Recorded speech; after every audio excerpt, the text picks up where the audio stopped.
اعوذ باللہ من الشیطان الرجیم بسم اللہ الرحمن الرحیم۔ عزیز طلباء السلام علیکم، امید ہے آپ سب خیریت سے ہوں گے۔ آج کا ہمارا جو ایجوکیشن کا دوسرا آن لائن لیکچر ہے، تو اس کا دوسرا سوال ہے۔ پہلا سوال جو تھا وہ آپ کے سامنے میں نے اس کو بیان کیا تھا کہ طلوع اسلام سے قبل مختلف معاشروں میں تعلیم کا مختصر احوال بیان کیجیے۔ اس کے بعد جو اب نیکسٹ ہم نے پڑھنا ہے، آپ کے سامنے اسکرین پہ سوال موجود ہے کہ اسلام سے قبل عربوں کی تعلیمی پس منظر کے بارے میں آپ کیا جانتے ہیں۔ یہ اسی سوال سے ملتا جلتا ہی سوال ہے۔ اس سوال پر آپ لوگ سیر حاصل مواد جو ہے وہ لکھ سکتے ہیں کہ Arabs educational background before Islam, اسلام سے پہلے ان کا بیک گراؤنڈ کیا تھا، تعلیمی حالت آپ جانتے ہیں وہ کیسے تھے۔ تعلیم کی جو حالت تھی وہ بڑی ناگفتہ بے تھی، اس صورتحال میں انتہائی مخدوش عرب میں تعلیمی صورتحال تھی۔ لوگ جو تھے وہ خانہ بدوشوں کی طرح زندگی بسر کرتے، کوئی باقاعدہ زندگی گزارنے کا نصب و نین نہیں تھا۔ پچھلے سوال میں نے آپ سے کویشچن کیا تھا کہ ہندوؤں کے اندر کون سا وہ ایسے لوگ تھے جن کو تعلیم جو تھی وہ دی جاتی تھی، اور کون سے ایسے لوگ تھے جن کو تعلیم نہیں دی جاتی تھی، جو پڑھنے سے قاصر تھے۔ تو وہ جو تھا وہ ان کی کچھ ذاتوں کا ذکر کیا تھا۔ یہاں پر بھی یہ صفحہ نمبر 18 ہے آپ کا کتاب کا، کہ زبان دانی پہلے سب سے دیکھتے ہیں۔ زبان دانی جس کو لسانیات کہتے ہیں، لنگوسٹکس انگلش میں کہا جاتا ہے، اہل عرب کو اپنی زبان دانی پر بڑا فخر تھا۔ وہ آپ بھی کہتے ہیں کہ ہم جو ہیں وہ اجمیوں کی طرح نہیں ہیں۔ وہ باقی دنیا کو اجمی یعنی گونگے کہتے تھے۔ خواندگی، لٹریسی، پڑھا لکھا ہونا، خواندگی کی شرح کم ہے، ہاں جی، تاہم جو ہے جو لوگ پڑھے لکھے تھے وہ اپنی قادر کلامی کی وجہ سے عرب کے معاشرے پر چھائے ہوئے تھے۔ آگے شاعری ہے جی، پوئٹری۔ شاعری عربوں کے رگوں پہ میں سرایت کر چکی تھی۔ بہت سے لوگ جو تھے وہ شاعری میں اپنا لوہا منوا چکے تھے، خاص ان کا انداز بیان تھا عربوں کا شاعری کا۔ اس کے بعد مشاعرے ہیں، وہ بھی مشاعرے عرب کی مسکر روایت رہی ہے۔ وہ جو عربی شعراء تھے وہ اپنے فن کا مظاہرہ کیا کرتے تھے۔ اسلام سے قبل کی بات کر رہا ہوں، یہ اس سے پہلے کی۔ اس کے بعد ہے جی تعلیمی ادارے۔ وہاں پر ایک دو ادارہ قائم تھا، بیت المقدس کے نام سے ایک درسگاہ قائم کی تھی مدینہ کے اندر یہودیوں نے، اور وہاں پر تحقیق کرنے والے محقق جو تھے وہ بھی موجود تھے۔ محقق کہتے ہیں تحقیق کرنے والے۔ لکھنے پڑھنے کا سامان بھی موجود تھا، ایسے آلات موجود تھے جس سے قلم، دوات، کاتب لکھنے والا، صفحات اور لائنیں لگانے کے لیے چیزیں وغیرہ ساری موجود تھیں۔ وہ یہ ساتھ لکھا ہوا ہے، لو، مرقوم، کاتب، کتب، صحف، کرتاس وغیرہ، یعنی رقم لکھنے والا کاتب، جس پر کاتب لکھنے والا، مرقوم رقم کرنے والا، لو جس پر سفید کاغذ جس پر لکھا جاتا، اس کا وہ جو انہوں نے بنائی ہوتی تھی، اس طرح کا مطلب سامان جو تھا یہ اسلام سے قبل موجود تھا۔ تراجم کے اندر بھی ورقہ بن نوفل جو مکہ کا مشہور عیسائی تھا وہ موجود تھا جی، وہ عالم دین تھا۔ انجیل اور تورات کا عربی میں ترجمہ جو تھا اس نے کیا۔ یہ ورقہ بن نوفل وہ عالم تھا ان کا، عیسائیوں کا، جس نے نبی صلی اللہ علیہ وسلم کو حضرت ابو طالب کے ساتھ دیکھا تھا، چچا کے ساتھ، اور کہا تھا یہ آنے والے وقت میں نبی ہوں گے، میں اگر زندہ رہا تو ان کا ساتھ دوں گا۔ ان کا ذکر ہے۔ بعثت رسول کے وقت صورتحال تھی، یہ اس کا ذکر کیا گیا ہے، تمام باتیں۔ یہ سوال بڑا عام ہے، آپ لوگ بڑی آسانی سے اس کو کر لیں گے۔ اگلے سوال کی جانب چلتے ہیں جو اس سے آگے والا ہے جی۔ اگلا سوال بیٹا دیکھیں، اسلامی تصور تعلیم کی بنیادیں کون سی ہیں؟ ہر ایک کا مختصر احوال۔ اب یہ بنیاد کا ذکر ہے جی، اسلامی تصور تعلیم کی بنیادیں، foundations of Islamic concept of education. حضور صلی اللہ علیہ وسلم کی حیثیت اسلام کے معلم اعظم کی ہے، یعنی آپ سب سے بڑے معلم تھے۔ آپ صلی اللہ علیہ وسلم نے فرمایا میں معلم بنا کر بھیجا گیا ہوں، میں اخلاق کی تکمیل کے لیے بھیجا گیا ہوں۔ تو اسی لیے معلم کا مقام، استاد کا مقام بھی بہت زیادہ ہے، یہ وراثت پیغمبری ہے۔ حضرت محمد صلی اللہ علیہ وسلم خاتم النبیین ہیں، یعنی آپ کے بعد کوئی نبی نہیں، آخری نبی ہیں۔ کا نظام تعلیم کافی اہمیت کا حامل ہے۔ آپ کے نظام تعلیم کی بنیادیں درج تصورات پر استوار ہیں۔ نمبر 1 اس میں دیا ہوا جی توحید، تصور توحید، ٹھیک ہے جی۔ کانسیپٹ اباؤٹ وننس آف اللہ، اللہ ایک ہونے کا تصور۔ توحید کے بارے میں ہم جانتے ہیں کہ وَإِلَٰهُكُمْ إِلَٰهٌ وَاحِدٌ لَا إِلَٰهَ إِلَّا هُوَ الرَّحْمَٰنُ الرَّحِيمُ۔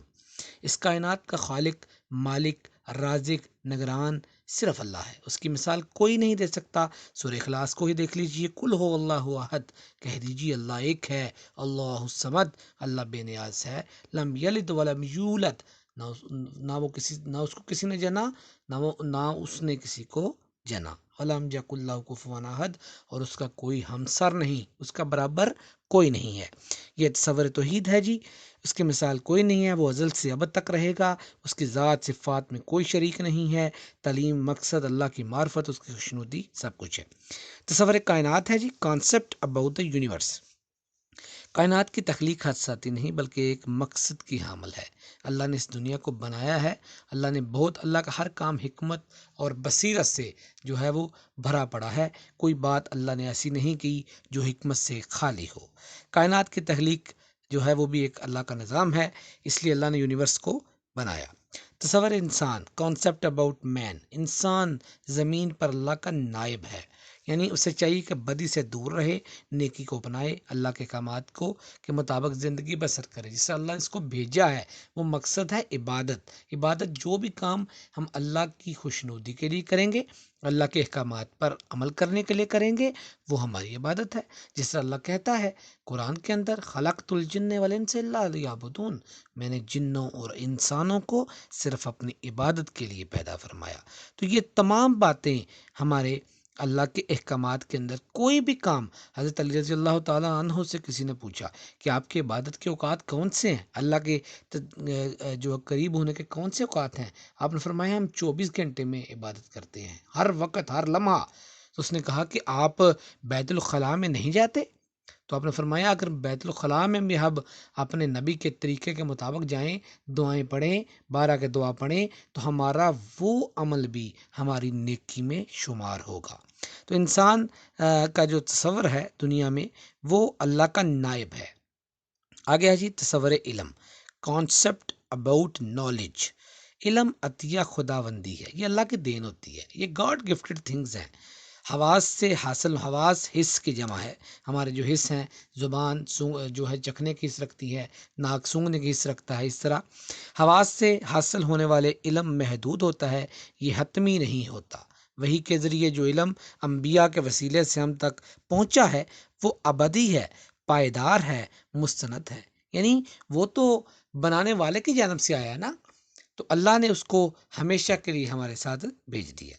آگے جی تصور رسالت، کانسیپٹ اباؤٹ پرافٹ ہوڈ۔ انبیاء گناہوں سے پاک اور اللہ کے نائب ہوتے ہیں، آخری نبی حضرت محمد صلی اللہ علیہ وسلم ہیں، ان پر دین اسلام تمام کر دیا گیا۔ اللہ نے قرآن کے اندر فرمایا الیوم اکملت لکم دینکم واتممت علیکم نعمتی، میں نے آج کے دن تم پر تمہارا دین مکمل کر دیا، اپنی نعمتیں تمام کر دی۔ تو یہ نبی صلی اللہ علیہ وسلم نے دین کا حق ادا کر دیا، دین ہمارا مکمل کر دیا۔ اب ہم زمین پر اللہ کے نائب ہیں، یعنی جو نبی آخری نبی تھے ان والا کام اب ہم نے کرنا ہے، اللہ کے دین کو آگے لے کر جانا ہے۔ ہمارے لیے یہی حکم ہے کہ تمہارے پاس ایک بھی آیت اگر ہے تو دوسرے تک ضرور پہنچاؤ، بلغوا انی ولو آیات، اگر تمہارے پاس ایک بھی آیت ہے تو اس کو دوسرے تک پہنچا دو، یہ ہمارا فرض ہے، یہ ہم اللہ کے ہم اللہ کے نائب ہیں۔ آگے اس کے بعد آگے چلتے ہیں جی، آگے ہے جی تصور آخرت۔ ایک دن آئے گا جب تمام لوگوں کے اچھے اور برے اعمال کا حساب ہوگا، نیک لوگ جنت اور برے لوگ دوزخ میں جائیں گے۔ دیکھیں جزا اور سزا کا نظام تو آپ کو پتہ ہے، ہم نے سب جانتے ہیں کہ ہاں اللہ نے ہمارے لیے اس دنیا کے اندر، دنیا امتحان گاہ ہے، ہم دنیا میں ہیں نا، تو دنیا میں اللہ کے احکامات پر ہم نے زندگی بسر کرنی ہے، اللہ کو ہم نے راضی کرنا ہے، اللہ کو ہم نے خوش کرنا ہے، اللہ ہم سے راضی ہوگا، اللہ کے احکامات پر عمل کریں گے، رسول اللہ کے سنتوں پر عمل کریں گے، تو ہمارا آنے والا وقت، جو آنے والا دن ہے، جو آخرت کا تصور ہے، وہ ہمارا اچھا ہوگا۔ ہم قیامت والے دن لکھا ہے، کئی جگہ پر ذکر ہے کہ وہاں پر لوگ جا کر پریشان ہوں گے، یہ کیسی کتاب ہے جس پر میری چھوٹی سے چھوٹی نیکی اور چھوٹے سے چھوٹا گناہ بھی درج ہے۔ یہ جو ہمارے دونوں کندھوں پر دو کتابیں ہیں، جو دو فرشتے ہیں، جو ایک نیکی لکھتا ہے اور ایک ہماری بدیاں لکھتا ہے، یہ ایک ایک چیز ہماری نوٹ ہوتی ہے۔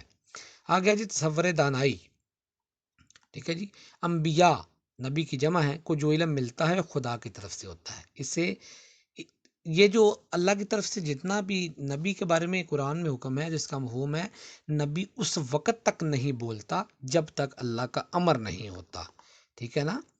تو یہ یاد رکھیں کہ یہ اللہ خدا تعالیٰ سے معرفت، رحمت، مغفرت، برکت، نعمت طلب کرتے ہوئے علم کے حصول کے لیے اپنی تمام کوششیں بروئے کار لاتے ہیں۔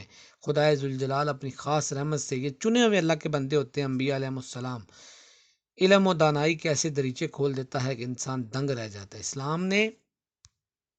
اسلام نے علم سو یعنی جادو ٹونے، تخریب کرنا، تخریبی کا مطلب ہے خرابی سے نکلا ہے لفظ، یہ تخریبی علوم، شیطانی اعمال پر مشتمل علم حاصل کرنے سے روکا ہے، کیونکہ یہ گمراہی اور دوزخ کی طرف لے جاتا ہے۔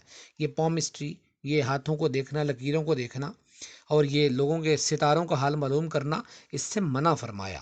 ان چیزوں سے خبر پیچھے نہ لگو، کیونکہ یہ گمراہی کی باتیں ہیں۔ اسلام نے ہمیشہ علم خیر حاصل کرنے کی تلقین کے دو قسم کا علم یہاں پر ذکر آیا ہے، علم سو اور علم خیر۔ علم خیر جو اللہ نے احکامات نازل کیے ہیں ان کو حاصل کرنا، دنیا کے علم بھی اس میں آتا ہے جو اچھا ہے۔ جادو ٹونا سیکھنا، یہ لوگوں کو بہکاوے میں لانا، گمراہی کا علم، یہ علم سو میں آتے ہیں، جس سے منع فرمایا ہے۔ عزیز طلبہ، یہ سوال ہمارا کمپلیٹ ہو گیا۔ اگلے سوال کی جانب چلتے ہیں، جو ہے جی اسلامی نظام آغاز کے بارے میں آپ کیا جانتے ہیں؟ عہد نبوی صلی اللہ علیہ وسلم کا تعلیمی احوال تفصیل سے بیان کریں۔ عہد نبوی کی تعلیمی کوششوں کا تفصیلاً ذکر کریں۔ تعلیم نسواں، تعلیم اطفال، طفل سے نکلا ہے بچوں کا، اور نصاب جو ہے، نصاب کو اس میں لازماً شامل کرنے۔ اسلامی تعلیم کا آغاز سب سے پہلا آتا ہے جی بگننگ آف اسلامک ایجوکیشن، کہ نبی صلی اللہ علیہ وسلم کے دور میں جو تھی، جی آپ جانتے ہیں کہ نبی صلی اللہ علیہ وآلہ وسلم کی تشریف آوری سے قبل پورا عرب جہالت اور گمراہی کی تاریکی میں ڈوبا ہوا تھا۔ رسول اللہ صلی اللہ علیہ وسلم خاتم النبیین ہیں، ان کی آمد سے رحمت، علم اور نور کی روشنی ہر طرف پھیل گئی۔ عرب کے جاہل اور پسماندہ معاشرے میں اتنا عظیم الشان انقلاب برپا ہوا۔ یہ اصل انقلاب تھا جس کا نام انقلاب ہے تبدیلی۔ یہ اصل انقلاب تھا جو بہتری کی طرف لے جائے، جس میں علم اور نور کی شمع روشن ہو جائیں، جس سے جو یثرب، جس کو گناہوں کا گھر کہا جاتا تھا، وہ امن کے شہر بن جائے۔ اس کو انقلاب کہا جاتا ہے، جس نے انسانی تاریخ میں کئی نئے باب رقم کیے۔ اس عظیم علمی اور فکری انقلاب نے پوری دنیا پر اپنے اثرات مرتب کیے۔ عرب میں اسلامی تعلیم کا جائزہ لینے کے لیے اسے 4 ادوار میں تقسیم کیا گیا ہے۔ ان چاروں کا ذکر دیکھیے جی۔ سب سے پہلے ہے عہد نبوی صلی اللہ علیہ وسلم میں تعلیم، سب سے بہترین دور۔ پھر عہد خلافت راشدہ یعنی صحابہ کا دور، جو 4 خلفاء تھے ان کا۔ اس کے بعد عہد بنو امیہ یعنی 4 خلفاء کے بعد کا جو دور تھا۔ پھر عہد بنو عباس میں تعلیم، عہد بنو امیہ کے بعد کا جو دور تھا اس کا ذکر اس میں کیا گیا ہے۔ تو ہم ان سب ادوار کو دیکھیں گے۔ آگے چلتے ہیں جی۔ عہد نبوی صلی اللہ علیہ وسلم میں جو تعلیمی انقلاب دار ارقم سے شروع ہوا، یعنی حضرت ارقم کے گھر سے، یہ مسجد نبوی اور صفہ کی درسگاہ سے ہوتا ہوا فتح مکہ کے وقت پورے عروج پر پہنچ چکا۔ حضرت محمد صلی اللہ علیہ وسلم خاتم النبیین صلی اللہ علیہ وسلم کے حجۃ الوداع کے خطبے میں 1 لاکھ سے زیادہ صحابہ کرام کی تعداد جو تھی وہ موجود تھی۔ آپ صلی اللہ علیہ وسلم کے عظیم علمی اور فکری انقلاب کی کامیابی کو ظاہر کرتی ہے۔ وہ خطبہ اتنا شاندار خطبہ، آپ کا ہر بات ہی شاندار ہے۔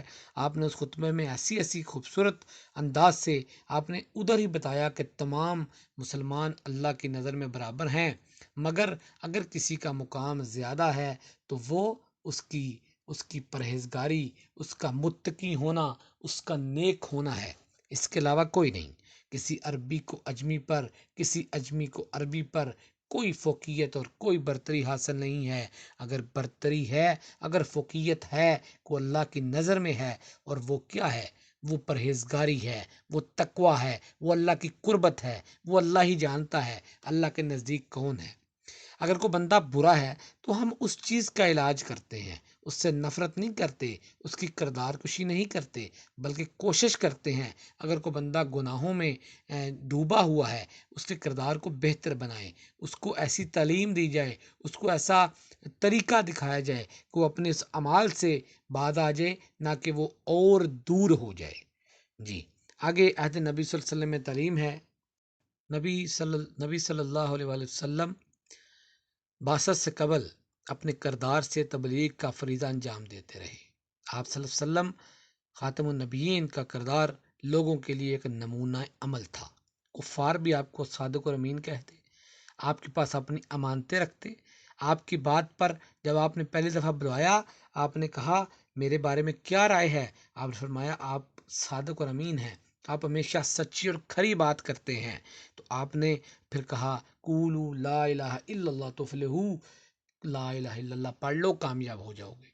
تو لوگ آپ کے خلاف ہو گئے، صرف ان کے اندر ایک انا تھی کہ ہمارے باپ دادا جو تھے وہ بتوں کی پوجا کرتے تھے تو ہم چھوڑ کر ایک اللہ کے کیسے مانے، وہ ان کے اندر ایک انا، ایک اکڑ تھی۔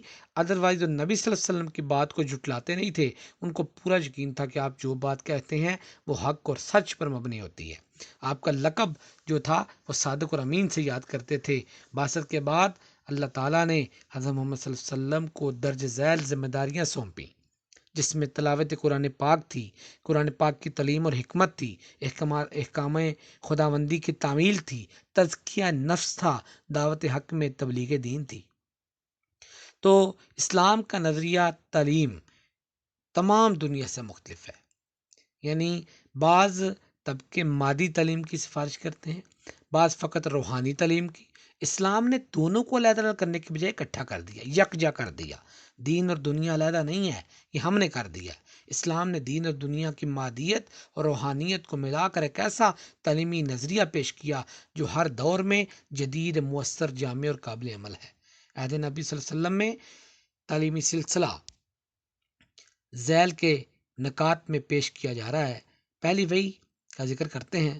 فرسٹ ریولیشن جو ہے ہمارے پیارے نبی صلی اللہ علیہ وسلم پر پہلی وحی نازل ہوئی وہ علم کے بارے میں تھی۔ ارشاد ربانی ہے اقرا بسم ربک الذی خلق، خلق الانسان من علق، اقرا وربک الاکرم الذی علم بالقلم، علم الانسان ما لم یعلم۔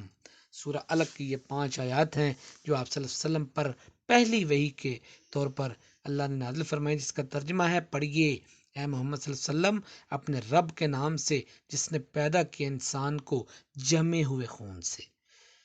پڑھ تیرا رب ہی سب سے زیادہ بزرگی والا ہے جس نے قلم کے ذریعے لکھنا سکھایا، انسان کو ان چیزوں کی تعلیم دی جو وہ نہیں جانتا تھا۔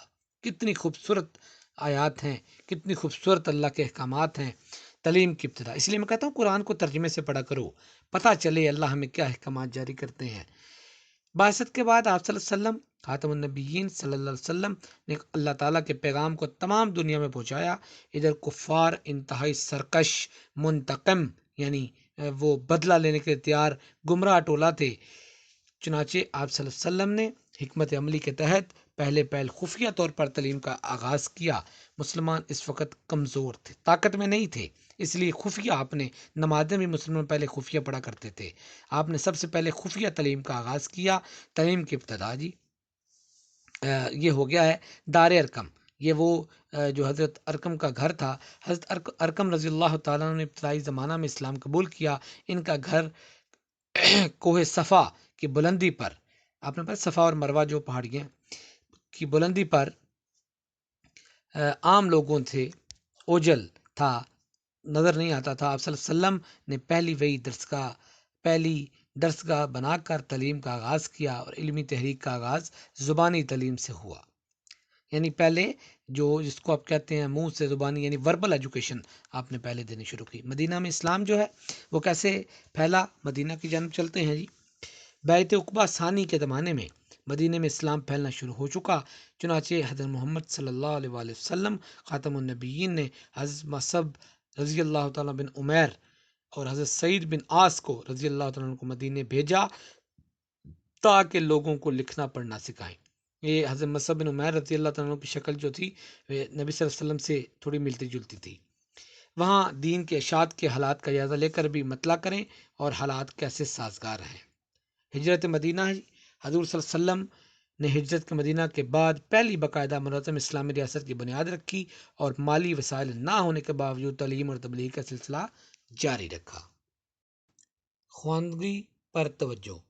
مدینہ میں چونکہ خواندگی کی شرح انتہائی کم تھی، پڑھے لکھے لوگ بہت کم تھے، آپ صلی اللہ علیہ وسلم نے سب سے زیادہ توجہ لوگوں کو پڑھانے میں دی تاکہ وہاں پر جو لوگ تھے ان کے اندر جاہلیت کم ہو، گمراہی کم ہو۔ یہ جو علم ہے یہ نور ہے، اور نور کا مطلب ہے روشنی۔ مسجد نبوی۔ مسجد نبوی میں اسلامی دور سب سے بڑی یونیورسٹی کا درجہ حاصل تھا۔ آپ صلی اللہ علیہ وسلم نے صحابہ کرام کے درمیان نماز فجر سے طلوع آفتاب تک درس و تدریس کا سلسلہ جو تھا وہ آپ جاری رکھتے۔ وہاں پر آپ بیٹھتے، ان کو اللہ کے احکامات سکھاتے، ان کو آیات سکھاتے، ان کو بتلاتے اللہ نے یہ حکم جاری کیے ہیں، اور صحابہ ان کو یاد کر لیتے۔ صوفہ کی درس گاہ جی، جس کا ذکر مسجد نبوی میں کیا، ابھی مسجد نبوی کے ساتھ ایک چبوترا تعمیر کیا گیا جسے صوفہ کہا جاتا تھا۔ یہاں باہر سے آنے والے مسلمان قیام کرتے، وہاں پر رکتے اور دن رات تعلیم حاصل کرتے۔ پہلے کوئی ہوٹل وغیرہ نہیں ہوا کرتے تھے، لوگ مسجد میں قیام کیا کرتے۔ یہاں قرآن مجید، فقہ، فن تجوید کی تعلیم دی جاتی۔ یہاں کے طلباء کو اصحاب صفہ کہا جاتا تھا۔ یہ سب سے بہترین طالب علم تھے جو نبی صلی اللہ علیہ وسلم سے ڈائریکٹ جنہوں نے اللہ کے دین کو سیکھا۔ مالی وسائل جی، فائنینشیل ریسورس کیا تھے؟ ابتدا میں مالی وسائل نہ ہونے کے برابر تھے۔ طلباء کو بعض اوقات 3 دن کا فاقہ ہو جاتا، بھوک کی وجہ سے نماز میں قیام مشکل ہو جاتا۔ یہاں ایک وقت میں 70 کے قریب طلباء قیام کرتے۔ ان کا تعلیمی جوش اور جذبہ دیکھنے کے قابل تھا۔ اس کے بعد ہے تعلیم کی اہمیت۔ یہ سب سے جو ہے وہ بہترین، مطلب ٹاپک تو سارے بہترین ہے کہ امپورٹنس آف ایجوکیشن کیا ہے اور کیوں ہے۔ رسول اللہ صلی اللہ علیہ وآلہ وسلم نے تعلیم کی اہمیت کا جو فلسفہ متعارف کروایا وہ انتہائی انقلاب آفرین تھا۔ جنگ بدر کے قیدیوں نے کہا اگر ہر قیدی 10 مسلمانوں کو خواندہ بنا دے، یعنی پڑھا لکھا بنا دے، تو اسے آزاد کر دیا جائے گا۔ کتنی خوبصورت سزا۔ اب یہ کفار دین کے تعلیم تو دے نہیں سکتے تھے، ظاہر ہے انہوں نے دنیاوی تعلیم ہی دینی تھی، تو آپ صلی اللہ علیہ وسلم نے تعلیم کی جو اہمیت اور متعارف کرائی یہ پوری دنیا میں بے مثال ہے۔ مسجد قباء کا ذکر ہے جی آگے۔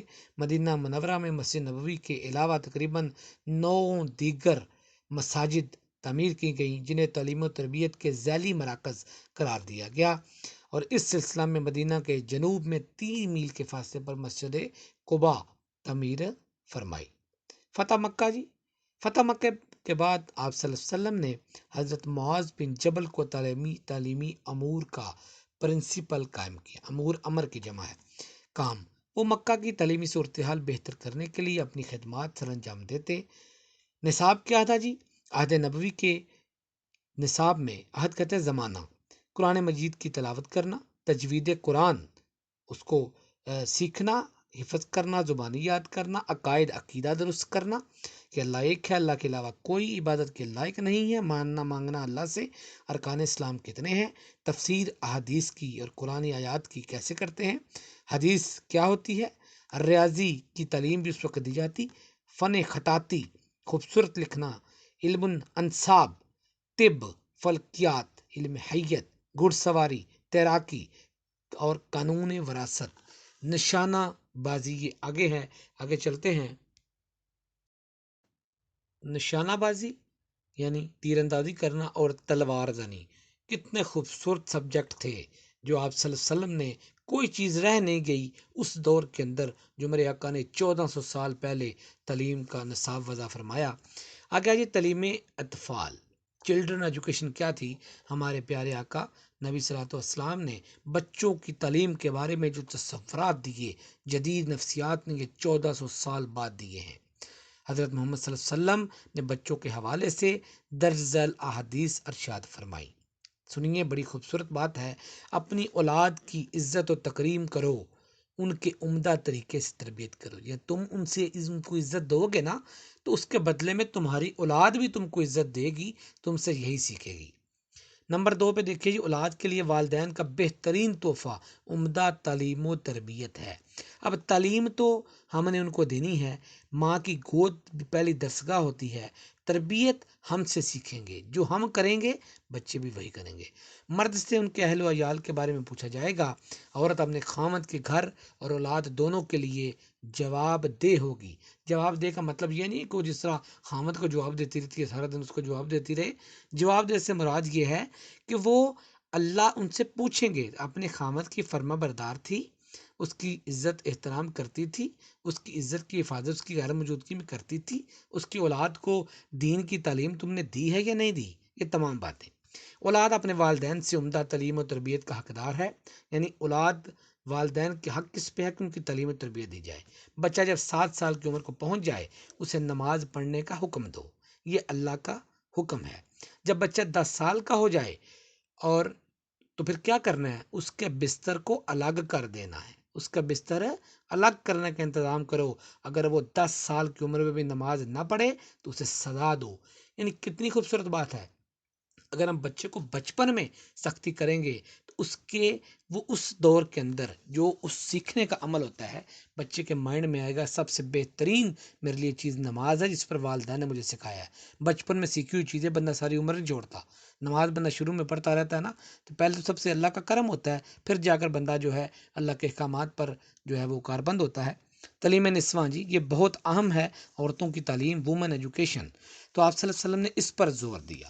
کہتے ہیں خواتین جو ہیں وہ اسلام کے بارے میں اسلام سے دور بھاگتی ہیں، حالانکہ اسلام سے پہلے جو ان کی حالت تھی، کبھی پڑھیں کیا حالات تھے، اسلام نے ان کو عزت دی ہے۔ آپ صلی اللہ علیہ وسلم نے آپ صلی اللہ علیہ وسلم سے قبل خواتین تعلیم کو اچھا نہیں سمجھا جاتا تھا، خواتین کو تعلیم نہیں، بلکہ خواتین کی تعلیم کیا، خواتین کو ہی اچھا نہیں سمجھا جاتا تھا۔ ان کو نہ وراثت میں حق دیا جاتا، نہ ان کے ہاں کسی کے ہاں کو بیٹی پیدا ہو جاتی اس کو زندہ درگور کر دیا جاتا۔ تعلیم تو بڑی دور کی بات ہے۔ آپ صلی اللہ علیہ وسلم نے مرد اور عورت دونوں کے لیے علم کو برابر فرض قرار دیا۔ آپ صلی اللہ علیہ وسلم نے خواتین کے اجتماع کو علیحدہ تعلیم و تربیت دیتے تھے، یعنی آپ مردوں کو علیحدہ دیتے تھے اور عورتوں کے لیے علیحدہ تعلیم فراہم کرتے۔ خواتین مسجد نبوی کے علیحدہ دروازے سے داخل ہوتی، اس دروازے کا نام اب بھی باب النساء ہے۔ یاد رکھیں، مسجد نبوی ابھی بھی ایک دروازہ ہے جس کا نام ہے باب النساء، یعنی عورت کا دروازہ، یہاں سے عورت داخل ہوتی تھی۔ حضرت محمد صلی اللہ علیہ وسلم کے دور میں حضرت خدیجہ الکبریٰ رضی اللہ تعالی عنہا، حضرت حفصہ رضی اللہ تعالی عنہا، حضرت عائشہ رضی اللہ تعالی عنہا، حضرت فاطمہ الزہرا رضی اللہ تعالی عنہا نے خواتین کی تعلیم کا سلسلہ میں اہم کردار ادا کیا۔ صحابہ مرد ہوں تو رضی اللہ تعالی عنہ، صحابیہ عورت ہو تو رضی اللہ تعالی عنہا کہا جاتا ہے۔ حضرت خدیجہ رضی اللہ تعالیٰ عنہ چونکہ عرب کی سب سے دولت مند خاتون تھیں، اس لیے وہ تعلیم حاصل کرنے والی نادار خواتین کی بھرپور مالی مدد فرماتی۔ انہوں نے اسلام کی بہت مدد کی۔ آپ نے فرمایا، جس کا مفہوم ہے کہ اسلام کے اندر حضرت خدیجہ رضی اللہ تعالیٰ عنہ نے اپنا بہت مال خرچ کیا اور بہت زیادہ اسلام کی مدد فرمائی۔ حضرت عائشہ رضی اللہ تعالی عنہا نے بھی تعلیم نسواں کے لیے اپنی خدمات وقف کر رکھی تھیں۔ آپ علمی لحاظ سے بلند مرتبہ پر فائز تھیں، یعنی بہت آپ عالم تھیں، آپ نے اسلام کو بہت فائدہ پہنچایا۔ انہیں ادب، شاعری، فقہ، علم انصاب سے خاصی دلچسپی تھی۔ خاتون نے جنت حضرت فاطمہ الزہرا رضی اللہ تعالیٰ عنہ نے علم و آگاہی کہ وہ چراغ منور کیے کہ عرب کے سینکڑوں خواتین عالمہ معلمہ بن گئیں، یعنی ایسا کام کیا کہ وہ خواتین خود بھی تعلیم حاصل کرتی اور اساتذہ بن گئیں، یعنی وہ تعلیم دوسرے کو دینے والی بن گئیں۔ انہیں قرآن و حکیم، علم عروض، بلاغت پر کمال حاصل تھا۔ آپ رضی اللہ تعالی عنہ اسلامی تاریخ کی پہلی نعت گو شاعرہ تھیں جنہوں نے اپنے والد گرامی حضرت محمد رسول اللہ خاتم النبیین صلی اللہ علیہ وآلہ وسلم کے بارے میں اشعار کہے۔ اسی طرح پاکیزہ، مقدس، اعلیٰ و عرفہ شاعری کی بنیاد رکھی۔ اس کے بعد عزیز طلبہ، تعلیمی اصلاحات و اختراعات، یعنی اسلام کے اندر انوویشن کیا تھیں، ریفارمز کیا تھیں، اور وہ کس طرح تعلیم تھی۔ آپ صلی اللہ علیہ وسلم نے تعلیم کے سلسلے میں درجل اصلاحات و اختراعات شروع کی، متعارف کروائیں۔ اختراع کہتے ہیں نئی بات کو سمجھانا، ایجاد کرنا۔ آپ صلی اللہ علیہ وسلم نے فرمایا حرف سین کے تینوں شوشے برابر ہونے چاہیے۔ کاتبین کو صفائی اور نفاست کا خیال رکھنا چاہیے۔ رسول اللہ صلی اللہ علیہ وسلم فرمایا چمڑے کے موڑنے سے پہلے ریت ڈال کر اس کی روشنائی کو خشک کر لیا جائے۔ اس دور کے اندر کیسے تلیم کے جو ہیں وہ کیے جاتے تھے۔ اس کے بعد آگے چلتے ہیں جی۔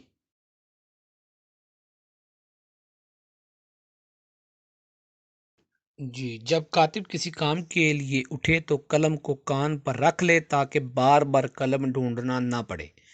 حضرت محمد صلی اللہ علیہ وسلم نے علم کی تخصیص متعارف کرائی۔ صحابہ اکرام کو مختلف کاموں کے سیکھنے کے لیے مختلف بزرگ صحابہ کے پاس بھیجتے۔ فلاں صحابی فلاں کام بہتر جانتا، فلاں صحابی فلاں کام، رضی اللہ تعالی عنہ۔ عرب میں خطوط پر مہر لگانے کی روایت رسول اللہ صلی اللہ علیہ وسلم سے شروع ہوئی۔ تعلیم سب کے لیے جی، ایجوکیشن فار آل ہے جی۔ آپ صلی اللہ علیہ وسلم نے پہلے تعلیم صرف اعلیٰ طبقے کے لیے مخصوص تھی، آپ صلی اللہ علیہ وسلم سے پہلے، لیکن آپ نے تعلیم سب کے لیے کا تصور دے کر ہر امیر غریب کو یکساں حق دیا۔ یعنی تعلیم غلاموں پر، عورتوں پر، مردوں پر، بچوں پر، سب پر فرض ہے۔ آگیا جی اساتذہ کا مقام۔ آپ صلی اللہ علیہ وسلم نے اساتذہ کی عزت و تکریم کے لیے انہیں روحانی باپ کا درجہ دیا اور طلباء کے لیے فرض قرار دیا کہ معلم کی اپنے والدین کی طرح عزت کی جائے۔ طلباء کا مقام ہے جی۔ آپ صلی اللہ علیہ وسلم نے تعلیمی نظام میں طالب علم کو بھی بڑی اہمیت دی۔ آپ صلی اللہ علیہ وسلم نے اساتذہ کو تاکید فرمائی کہ ان کو سکھاؤ ضرور لیکن سختی نہ کرو۔ آپ صلی اللہ علیہ وسلم نے مزید ارشاد فرمایا لوگ تمہارے پاس دور دراز علاقوں سے دین کا فہم حاصل کرنے کے لیے آئیں گے، جب وہ تمہارے پاس آئیں تو ان سے اچھا سلوک کرو۔ کتنی خوبصورت بات میرے آقا نے فرمائی۔ مفت اور آفاقی تعلیم، یعنی تعلیم کو عام کرو۔ آپ صلی اللہ علیہ وسلم نے تعلیم کو مفت اور آفاقی تصور دیا، یعنی پوری دنیا میں پھیلانا۔ اساتذہ کو تاکید فرمائی کہ تدریس کے عوض کوئی معاوضہ طلب مت کریں۔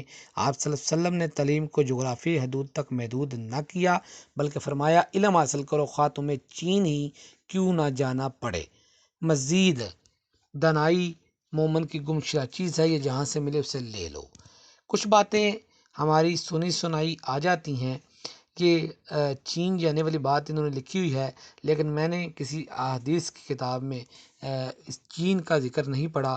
بہرحال انہوں نے لکھا ہے یعنی اس سے مراد چین سے آپ نے یہ نہیں لینی کہ چین کسی جگہ کا نام ہے، مراد یہ ہے کہ تعلیم حاصل کرنے کے لیے کوئی مشکلات پیش آئیں، راستے میں تکلیفیں ہوں، سفر کرنا پڑے، تعلیم کو نہیں چھوڑنا، تعلیم ہر قیمت میں حاصل کرنی ہے۔ آپ صلی اللہ علیہ وسلم کی حدیث مبارکہ ہے کہ آج اس کا ترجمہ ہے آپ کے سامنے پیش ہے کہ بے شک میں معلم بنا کر بھیجا گیا ہوں۔